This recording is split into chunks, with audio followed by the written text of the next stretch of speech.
ఈ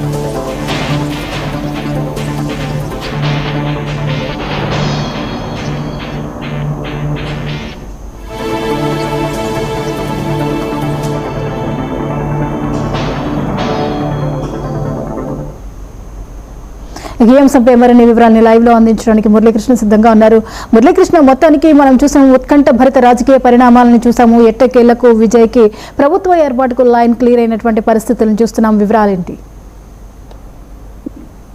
రైట్, దాదాపు సినీ పక్కీలో చోటు చేసుకున్నటువంటి పరిణామాలకు తెరపడిందని చెప్పుకోవచ్చు. మరి కాసేపట్లోనే విజయ్ తన ఎమ్మెల్యే అభ్యర్థులకు సంబంధించినటువంటి జాబితాతో గవర్నర్ ని కలవబోతున్నాడు. 2 సార్లు అపాయింట్మెంట్ తీసుకున్నాడు. సాయంత్రం 4:30 గంటలకు ఒకసారి గవర్నర్ ని కలిసేందుకు అపాయింట్మెంట్ తీసుకున్నటువంటి విజయ్ మరొకసారి 6 గంటలకు కూడా అపాయింట్మెంట్ తీసుకున్నట్లుగా తెలుస్తోంది. ఇప్పటికే 2 సార్లు విజయ్ గవర్నర్ ని కలిసిన తర్వాత ప్రభుత్వ ఏర్పాటుకు ఇటు గవర్నర్ నుంచి అనుమతి రాకపోవడంతో కొంత రాష్ట్ర వ్యాప్తంగా నిరసన సెగ తగిలినటువంటి విషయం తెలిసింది. ఈ నేపథ్యంలో పార్టీల్లో చోటు చేసుకుంటున్నటువంటి ప్రకంపనలతో ఒక్కసారిగా కూడా ఆ రాజకీయం వాడివేడిగా మారింది. విజయ్ కి ప్రస్తుతం 108 స్థానాలు ఉన్నప్పటికీ తిరుచిలో ఆయన రాజీనామా చేయడంతో ప్రస్తుతం అవి 107కు చేరుకున్నాయి. కాంగ్రెస్ పార్టీ ఇప్పటికే స్వచ్ఛందంగా మద్దతు ఇవ్వడంతో ఆ స్థానాలు కాస్త 112కు చేరుకున్నటువంటి పరిస్థితి. అయితే మ్యాజిక్ ఫిగర్ కు మరొక 6 స్థానాలు కావాలి. ఈ 6 స్థానాల్లో వామపక్ష పార్టీలైనటువంటి సిపిఐ, సిపిఎం తో పాటు స్థానిక ప్రాంతీయ పార్టీ అయినటువంటి వీసీకే కూడా మొత్తం 6 మంది కలిసి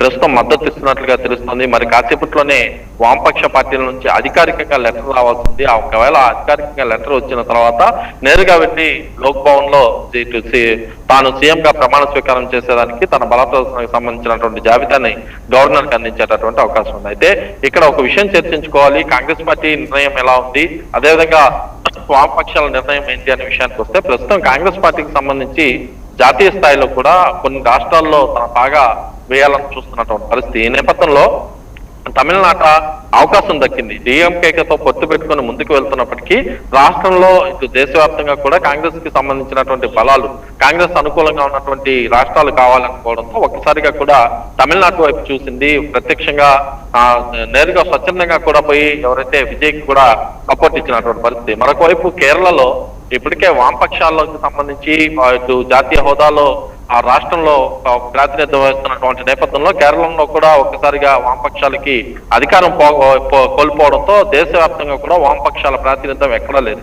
ఈ క్రమంలో వామపక్షాలు సైతం టీవీకే అధినేత విజయ్కి కనుక సపోర్ట్ ఇస్తే తమ ప్రాతినిధ్యం కూడా ఇటు ఒక రాష్ట్రంలో ఉంటుందనే ఆశాభావం వ్యక్తం చేస్తూ ఈ నిర్ణయం తీసుకున్నారు. అయితే మ్యాజిక్ ఫిగర్ 118 కావడంతో 118 స్థానాలకి టీవీకే అంటే ఇటు కాంగ్రెస్, వీసీకే, అదేవిధంగా జాతీయ పార్టీలైనటువంటి కాంగ్రెస్ తో పాటు సిపిఐ, సిపిఎం మొత్తం కలుపుకొని 118కి చేరుకుంటాయి. మరొకసారి అధికారంలోకి విజయ్ వచ్చిన తర్వాత తిరుచిలో ఉప ఎన్నికలు నిర్వహిస్తే దాదాపు ప్రభుత్వం ఏదో అధికారంలో ఉంటే దానికే అవకాశం ఉంటుంది. కాబట్టి ఒకవేళ తిరిగి 119 స్థానాలకు చేరే అవకాశం ఉంటుంది. మరొక స్థానిక ప్రాంతీయ పార్టీ ఉంది. ఈ ప్రాంతీయ పార్టీలో ఇప్పటికే 4 ఎమ్మెల్యేలు కూడా గెలిచినట్లుగా సమాచారం. అయితే ఆ 4 ఎమ్మెల్యేలు కూడా ఎంపీకే అనే పార్టీకి సంబంధించి ఇప్పటికే ఆ పార్టీకి సంబంధించినటువంటి అధినేత కూడా విజయ్తో చర్చలు జరుపుతున్నట్లుగా తెలుస్తోంది. ఆయన కుమార్తె అయినటువంటి సౌమ్యకి మంత్రి పదవి కానీ కేటాయించే అవకాశం ఉంటే వాళ్ళు కూడా 4 స్వచ్ఛందంగా కూడా మద్దతు ఇస్తామని చెప్పి విజయ్కి చెప్పినట్లుగా తెలుస్తుంది. విజయ్ కూడా తనకు అంగీకరించినట్లుగా తెలుస్తుంది. ఒకవేళ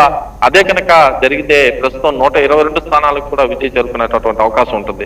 దీంతో డిఎంకే, అన్నాడీఎంకే పూర్తిగా కూడా ప్రతిపక్ష పార్టీలకి పరిమితం అవుతాయి. అయితే విజయ్ కాసేపట్లో గవర్నర్ ని కలిసిన తర్వాత ఏదైతే ప్రమాణ స్వీకారానికి సంబంధించినటువంటి అంశం పైన క్లారిటీ ఇచ్చే అవకాశం ఉంది. మరొకసారి ఇవాళ రాత్రి 9 గంటలకు ఎమ్మెల్యేలతో భేటీ అయిన తర్వాత ఆ నిర్ణయం కూడా తీసుకోబోతున్నారు. అయితే నిన్న ఉదయం 11:30 గంటలకు ఏదైతే నెహ్రూ స్టేడియంలో భారీ ఎత్తున ప్రమాణ స్వీకారానికి ఏర్పాట్లు చేసుకున్నటువంటి టీవీకే అధినేత విజయ్ కాసేపటికి క్రితం జరిగినటువంటి ఏదైతే వరుస పరిణామాల నేపథ్యంలో ఆ కార్యక్రమాన్ని కూడా రద్దు చేసుకున్నటువంటి పరిస్థితుల్లో రేపు ఒకవేళ ప్రమాణ స్వీకారం చేస్తారా, చేస్తే భారీ ఎత్తున స్టేడియంలో చేస్తారా, లేకపోతే అసెంబ్లీ అదేవిధంగా సింపుల్ గా చేస్తారా అనేది మాత్రం చర్చనీయాంశంగా మారింది. అయితే దీనిపైన స్పష్టమైనటువంటి క్లారిటీ మాత్రం మరి కాసేపట్లోనే వచ్చే అవకాశం కనిపిస్తుంది. అంటే గవర్నర్ ని కలిసిన తర్వాత ఈ విషయం మీద మనకి క్లారిటీ వచ్చే ఛాన్సెస్ కనిపిస్తున్నాయా? తప్పకుండా గవర్నర్ ని కలిసే అవకాశం అయితే స్పష్టంగా కనిపిస్తుంది. ఎందుకంటే 2 సార్లు అపాయింట్మెంట్ తీసుకున్నారు. 4:30 గంటలకు లోక్భవన్ కి చేరుకోబోతున్నట్లుగా విజయ్ తెలుస్తుంది. అందుకు సంబంధించి ఇప్పటికే టీవీకే కార్యకర్తలు పెద్ద ఎత్తున లోక్భవన్ వద్దకు చేరుకుంటున్నారు. పోలీసులు అయితే అనుమతించట్లేదు. గవర్నర్ తీరుకు నిరసనగా ఉదయం నుంచి కూడా లోక్భవన్ ఎదుట అదేవిధంగా రాష్ట్ర వ్యాప్తంగా కూడా నిరసనలు చేపట్టిన విషయం తెలిసిందే. ఈ నేపథ్యంలో పోలీసు పహారా భారీ ఎత్తున కనిపిస్తుంది. అయితే ఎవరిని కూడా ఇక్కడికి అనుమతించట్లేదు. అయితే వామపక్ష పార్టీల నుంచి రావాల్సినటువంటి లేఖ అది ఇంకా అందిందా లేదా అనేది ఒక సస్పెన్స్. అయితే ఇటు ఢిల్లీ నుంచి రావాల్సినటువంటి లేఖ కావడంతో ఈ లేఖ కోసం ఎదురు చూస్తున్నట్లుగా తెలుస్తుంది. ఈ లేఖ 4:30 గంటల లోపు కానీ వస్తే నేరుగా విజయ్ పోయి గవర్నర్ కలుస్తాడు. ఒకవేళ ఆ లేఖ కానీ ఆలస్యం అయితే ఖచ్చితంగా కూడా సాయంత్రం 6 గంటలకు కలిసే అవకాశం ఉంది. 6 గంటలకు కలిసిన తర్వాత కూడా నిర్ణయం తీసుకుంటారు. ఈ నిర్ణయంలో కీలక అంశాలు ఉంటాయి. అయితే ఆ ప్రమాణ స్వీకారానికి సంబంధించి కీలక అంశాలు తీసుకోబోతున్నారు. ముందుకు సీఎం గా ప్రమాణ స్వీకారం చేసిన తర్వాత మంత్రుల జాబితా రిలీజ్ చేస్తారా, లేకపోతే ఒకేసారి మంత్రులతో పాటు కూడా ప్రమాణ స్వీకారం చేపిస్తారా అనేది కూడా ఒక చర్చగా మారింది. అయితే మంత్రివర్గ దీనికి సంబంధించి మంత్రివర్గ ఏర్పాటుకు సంబంధించిన అంశంలో టీవీకేతో పాటు ప్రస్తుతం కూటమిలో చేరినటువంటి కాంగ్రెస్ కావచ్చు, సిపిఐ, సిపిఎం, బీసీకితో పాటు రాబోయేటటువంటి ఎండీఎంకే పార్టీకి సంబంధించినటువంటి వాళ్ళతో కూడా సంప్రదింపులు జరిపిన తర్వాత మంత్రివర్గ ఏర్పాటుకు సంబంధించినటువంటి అంశం తెరపైకి వచ్చే అవకాశం ఉంది. కానీ ముఖ్యమంత్రిగా మాత్రం విజయ్ ముందుగానే ప్రమాణ స్వీకారం చేసే అవకాశం ఉంది. అది రేపా ఎల్లుండా అనేది మాత్రం సాయంత్రం లోపలే స్పష్టమయ్యే అవకాశాలు కనిపిస్తున్నాయి. అయితే మద్దతు ఇచ్చిన పార్టీలకి టీవీకే నుంచి ఎటువంటి భరోసా లభించి ఉండొచ్చు? 100% ఫస్ట్ నుంచి కూడా చూస్తున్నాం. అంటే ఒక సినీ పక్కి విజయ్ అంటే సినీ ఇండస్ట్రీలో సీనియర్ నటుడు, భారీ ఎత్తున కూడా అభిమానులను సంపాదించుకుంటున్నట్టు అటు తమిళ ఇండస్ట్రీతో పాటు తెలుగు ఇండస్ట్రీలో కూడా భారీ ఎత్తున ఆయనకి అభిమానులు ఉన్నారు. అయితే సినీ రాజకీయం వేరు, ప్రస్తుత రాజకీయాలు వేరు అనేది టీవీకే పార్టీకి తెలిసి వచ్చినట్లుగా అయింది. ఏదైతే అనుకోని పరిస్థితుల్లో తమిళ ప్రజలంతా ఒక్కసారిగా ఇచ్చినటువంటి తీర్పు సింగిల్ పార్టీ అజెండా ఏదైతే 108 సీట్లు ఇవ్వడం అంటే చిన్న విషయం కాదు. అది కూడా 2024లో పార్టీ ప్రారంభించినటువంటి విజయ్కి ఏకధాటిగా 2 సంవత్సరాల్లో అధికారం చేపట్టే అవకాశం తమిళ ప్రజలు ఇచ్చారు. ఈ క్రమంలో దాన్ని అడ్డుకునే ప్రయత్నం అధికార డిఎంకే కావచ్చు, ప్రతిపక్ష అన్నా డిఎంకే కావచ్చు, వీళ్ళిద్దరు కూడా కలిసి ముందుకు వెళ్ళాలి. అంటే డిఎంకేలో నుంచి ఇప్పుడు కాంగ్రెస్ విడిపోవడంతో ఎన్డీఏలో కూటమిలో ఉన్నటువంటి అన్నా డిఎంకేతో కలిసి పొత్తు పెట్టుకొని ఎలాగైనా అధికారాన్ని సంపాదించుకోవాలనే ప్రయత్నం చేసింది. దీన్ని వ్యతిరేకించినటువంటి కాంగ్రెస్ అయితే సిపిఐ, సిపిఎంలు కావచ్చు, ఇటు విజయ్కి సపోర్ట్ ఇస్తున్నటువంటి పరిస్థితులు కనిపిస్తున్నాయి. ఈ క్రమంలోనే కీలక పరిణామాలు అయితే వరుసగా చోటు చేసుకుంటున్నాయని చెప్పుకోవచ్చు. ఏదైతే నిన్న జరిగినటువంటి డిఎంకే సమావేశంలో ఇటు అందులో కూటమిలో భాగస్వాములైనటువంటి సిపిఐ, సిపిఎం, బీసీకేకి ఎవరైతే డిఎంకేకి సంబంధించి మాజీ ముఖ్యమంత్రి స్టాలిన్ కూడా ఒక దిశానిర్దేశం చేశారు.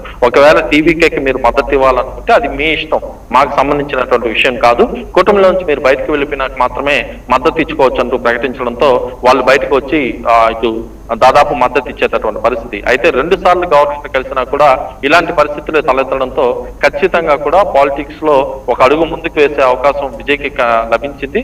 ఖచ్చితంగా కూడా ప్రభుత్వ ఏర్పాటుకి రంగం అయితే సిద్ధం చేసుకుంటున్నారు Vijay.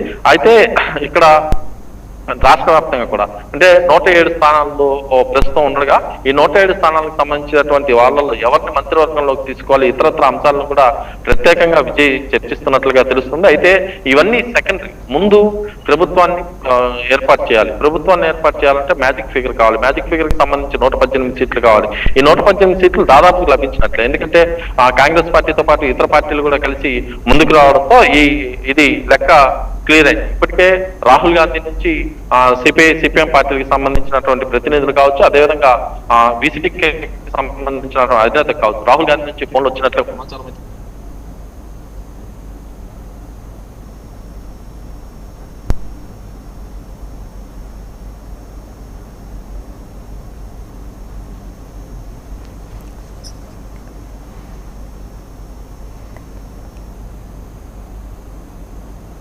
Right, thank you Muralikrishna.